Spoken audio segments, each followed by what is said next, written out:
20 বছর আগে সত্য জীবন্ত হত্যার খুনি হাসিনা সহ মেরন ইনু 14 দলের ফ্যাসিস্টদেরকে বিচারের আওতায় আনার জন্য হয় সরকারের আইন মন্ত্রণালয়কে এই মামলা পুনরুজ্জীবিত করতে হবে,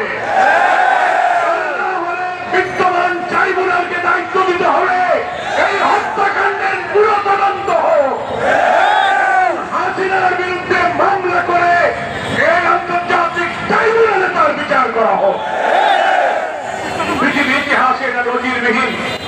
সেই সময় যেমন মৃত লাশ উপরে তারা নাচানাচি করেছে, জুলাইয়ের গণঅভ্যুত্থানেও তারা মৃত লাশ পুড়িয়ে ছাই করে দিয়েছে।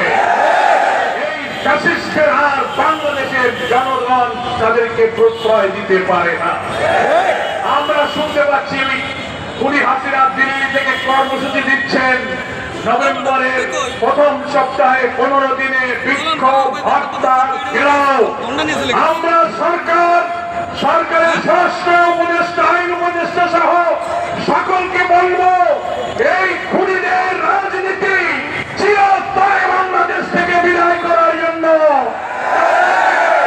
এই ট্রাইব্যুনালের বিচারের কাজ করায় দাঁড়াতে হবে।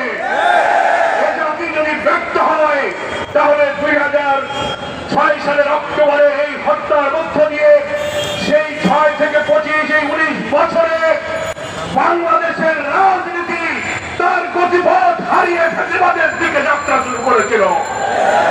24 সালে এসে সেই ফ্যাসিবাদী রাজনীতির দীর্ঘ যাত্রাপথে গতি হারানো রাজনীতিকে সহস্রাধিক জনতা জীবন দিয়ে নতুন বাংলাদেশের জন্য দেশকে নতুন করে স্বাধীন করেছে।